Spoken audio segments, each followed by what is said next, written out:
Queria ação? Então toma!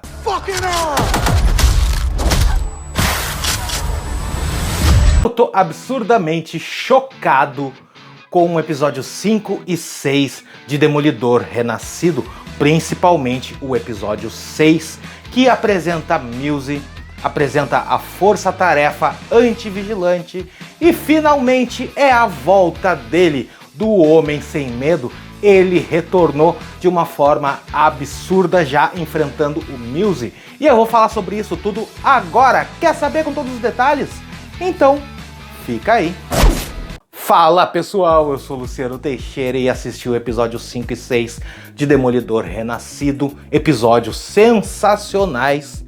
A cada episódio essa série fica melhor. Pra mim já se credencia como a melhor série já feita pela Marvel Studios ali no Disney Plus, né? Não as séries Netflix e tal, mas as séries da Marvel Studios, pra mim já é a melhor. Porque ela teve um começo mais lento, a gente sabe disso, embora a terceira temporada de Demolidor lá da Netflix também teve um começo bem lento, 4 episódios bem lentos para depois sim ter bastante ação.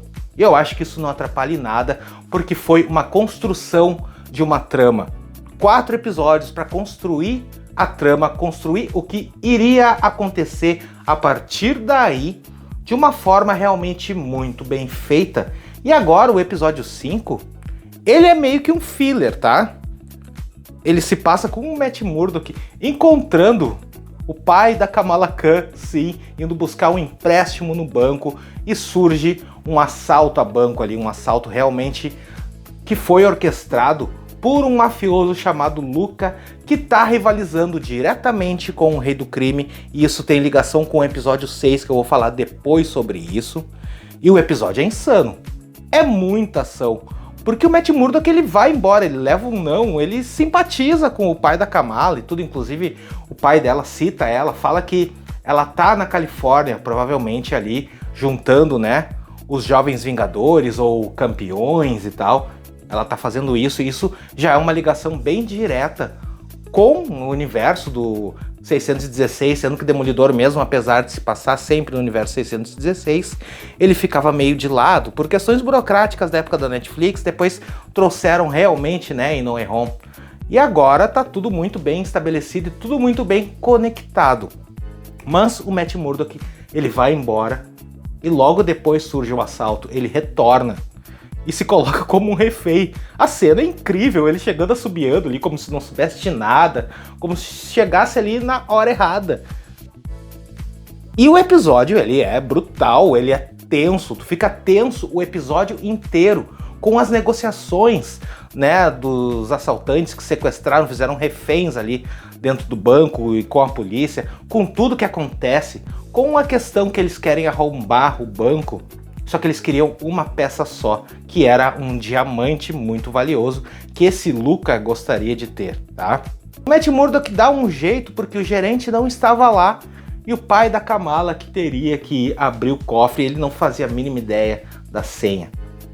Então o Matt Murdock ele consegue dar um jeito ali, fala que vai ao banheiro e tal, eles levam ele, ele consegue, né, vencer o sequestrador, ele luta com o sequestrador lá e derrota o cara, e vai até lá, consegue pegar o diamante, e isso tudo é resolvido de uma forma bem rápida no final, né? A SWAT entra e tinha uma pessoa infiltrada para pegar o diamante, e o Matt Murdock acaba trocando, colocou uma bala no pacotinho, e a informante foi e levou uma balinha. Depois ele devolveu lá. Esse episódio, ele, como eu falei, ele é um episódio um pouquinho mais filler, mas eletrizante, muito bem feito. Muito bem escrito, inclusive, com o Matt Murdock dando um show ali.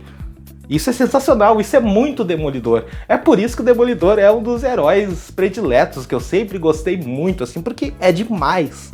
Agora, o episódio 6, aí a coisa fica muito séria. Porque aí vira realmente um episódio mais de suspense com política. Vira um suspense político completamente. E é muito legal isso, porque já de cara nós temos o Wilson Fisk, o Rei do Crime, tomando umas invertidas ali da máfia desse tal de Luca, e ele quer um empreendimento ali onde a máfia está instalada, né? onde chegam os carregamentos, ele quer criar um grande porto. E ele vai na elite de Nova York, nos ricos, aparecendo inclusive o espadachim que já tinha aparecido em Hawkeye. E aí ele toma uma invertida histórica ali, os ricos chegam a ameaçar ele, eles dizem pra ele que ele não é nada. Olha só que louco, né? Pra ver a diferença, assim, entre um cara que é realmente poderoso através do crime e essa galera snob, né, que é extremamente snob, eles não respeitam nem o rei do crime, sabe? Ele fala umas coisas bem absurdas pro rei do crime ali e a gente vê que ele tá realmente podendo perder poder. Que essa questão dele se tornar prefeito não quer dizer que ele seja mais poderoso. Ele era até mais poderoso dentro da máfia e coordenando a máfia do que como prefeito. E isso é muito louco, porque começam a acontecer diversos assassinatos, diversos crimes que já estavam acontecendo e finalmente descobriram isso quando foram limpar aquelas artes que estavam, né, colocadas ali naqueles muros e tal. Descobriram que era feito de sangue humano. E isso chega no Fisk. E o Fisk vai ter que arranjar uma maneira de agir para deter o vilão que realmente é o Muse. Já todo mundo já sabe que é ele. Na dublagem ele foi chamado de Muso. Eu prefiro mais, assim, a questão do nome original, Muse. Eu acho mais legal e tal. Inclusive eu estava acostumado com esse nome, eu estranhei um pouquinho, mas tudo bem. Faz parte. Que não chega nem perto de ser o vilão dos quadrinhos, assim, com poderes e tal. Ele é um pouquinho diferente, mas não é um vilão ruim. Ele é um cara, um psicopata completo. Ele acabou matando mais de 60 pessoas, sugando sangue das pessoas para fazer as pinturas, até elas morrerem, e descartando os corpos, e começaram a encontrar isso. Ao mesmo tempo nós temos a Heather Glenn, que tá escrevendo um livro, e o que parece ela é meio contra vigilantes, assim. Então vai dar uma questão aí com o Matt Murdock, né? Ela tá fazendo um livro sobre vigilantes, e isso vai dar algum problema também. Outra questão que é importante aí é a Angela Ayala, sobrinha do Tigre Branco, que chega até o Matt Murdock e tenta pedir ajuda sobre os desaparecimentos que estavam rolando, especificamente no metrô, em algumas áreas do metrô ali.